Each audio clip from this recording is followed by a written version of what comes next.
লোকজন অনেকদিন ধরেই আমির খানের মুভির ওয়েট করে থাকে। তাই আমির খানের মুভি মানে ভক্তদের কাছে কোনো উৎসবের থেকে কম কিছু নয়। এই মুভিতে মুখ্য চরিত্রে অভিনয় করেছেন আমির খান ও জেনেলিয়া দেশমুখ।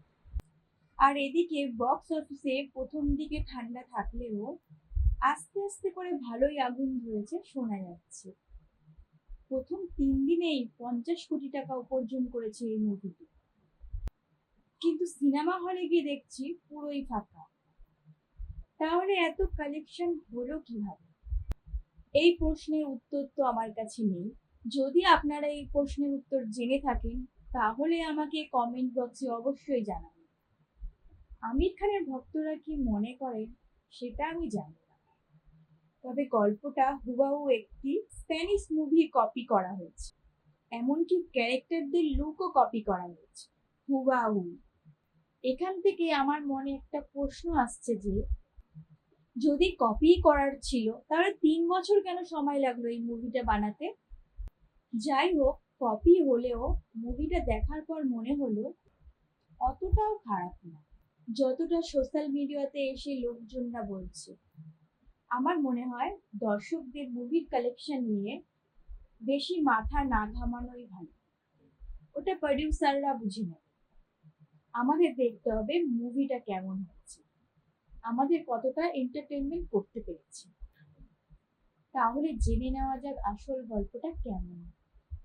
আগেই বলেছি যে এই মুভিটা স্প্যানিশ মুভি থেকে কপি করা হয়েছে, কিন্তু কপি করা সত্ত্বেও মুভিটির মধ্যে কিছু ইন্ডিয়ান মডিফিকেশন তো থাকবেই। সেটা দেখে আপনার অবশ্যই ভালো লাগবে। তবে অভিনয়ের কথা যদি বলতেই হয় তাহলে নন অ্যাক্টরদের দিয়ে যে এত সুন্দরভাবে অভিনয় করানো যায় তা সত্যিই প্রশংসা করার মতো। গল্পটা একটা বাস্কেটবল কোচে যে কিনা বেটে মানে। এটা সাধারণত বাস্কেটবলের থিওরিতে হয় না, কিন্তু এখানে এটা জাস্টিফাই করানোর চেষ্টা করা হচ্ছে যে একটা বাস্কেটবলের কোচ কিভাবে এত বেটে হতে পারে।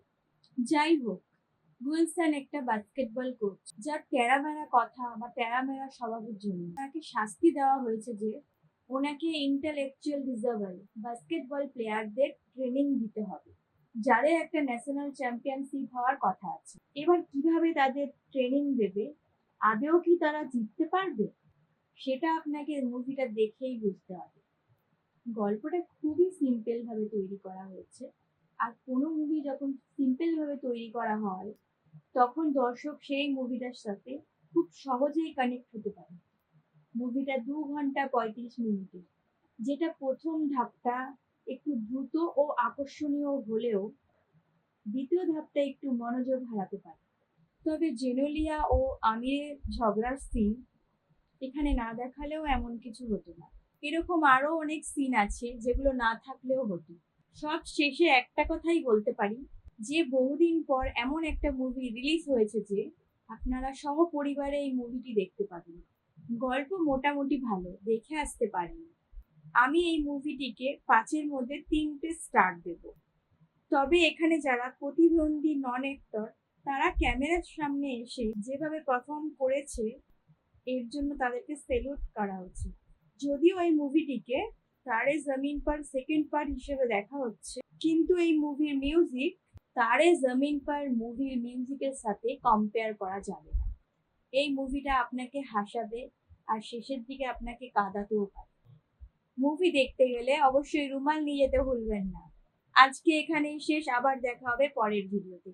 আর সাবস্ক্রাইব করতে কিন্তু ভুলবেন না। আর যদি কোনো ভুল হয়ে থাকে কমেন্ট বক্সে জানাবেন।